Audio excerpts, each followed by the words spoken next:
Apa nih? Astagfirullah. Astagfirullahaladzim. Dah tunggu jeda kejadian gedor. Astagfirullahaladzim, kamu ini berdosa banget. Kuat. Gak kuat.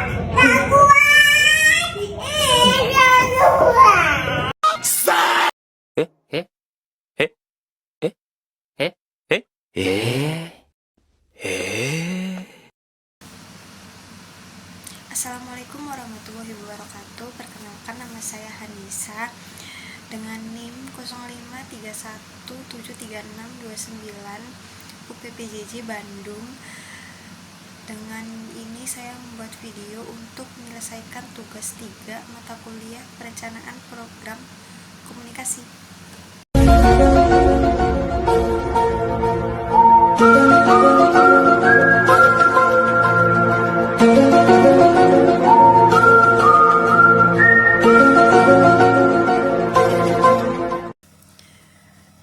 Di sini saya akan berpidato tentang berkampanye Gen Z cerdas digital dengan paduan praktis menangkal hoax dan etika bermedia sosial dengan target audiens Gen Z berumur 15 tahun sampai 24 tahun. Nah, yang pertama itu ada misinformasi. Tidak semua informasi itu salah, tapi orang membagikannya percaya bahwa itu benar, tetapi tidak ada niat jahat. Contohnya misalnya di keluarga kita, sepupu kita menyebarkan informasi obat herbal di grup WhatsApp keluarga karena dia pikir itu bermanfaat, tetapi bagi secara medis itu salah. Nah, yang kedua ini ada disinformasi. Disinformasi ini adalah informasi yang salah, yang sengaja dibuat untuk menipu, membahayakan, dan mencari keuntungan. Misalnya nih, foto editan tokoh politik yang disebarkan oleh buzzer untuk menjatuhkan lawannya saat pemilu. Yang ketiga ada malinformasi.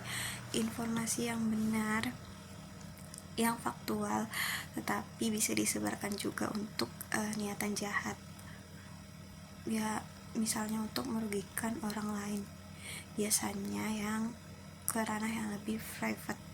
Contohnya misalnya menyebarkan foto-foto seseorang yang di masa lalunya untuk memperlakukan atau mempermalukan di depan umum.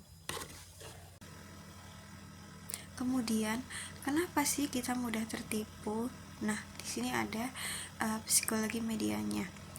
Sebagai Gen Z yang digital, kenapa sih kita masih mudah terkocek untuk hal-hal yang hoax?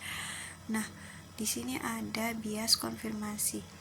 Nah, bias konfirmasi ini berkecenderungan otak kita untuk menerima informasi yang sesuai dengan apa yang kita sudah percayai atau kita sukai, dan menolak info yang berbeda.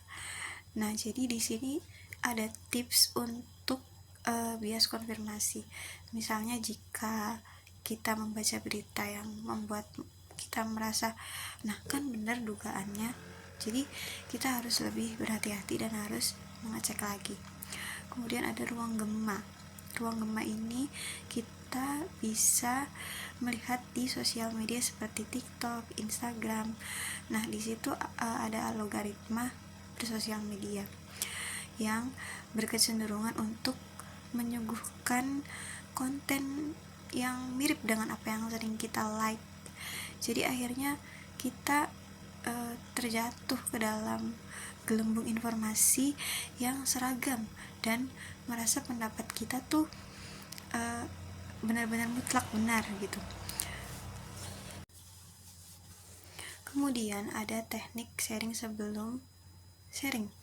Nah, di teknik sharing sebelum sharing ini kita menggunakan rumus 3C, yaitu cek sumber, cek isi, dan cek gambar. Yang pertama itu ada cek sumber. Jadi cek sumber ini kita bisa mengecek website-websitenya itu aman gak sih untuk dibuka. Yang kedua itu ada cek isi. Cek isi ini kita bisa mewaspadai judul-judul yang menggunakan huruf kapital misalnya, atau misalnya yang berlebihan.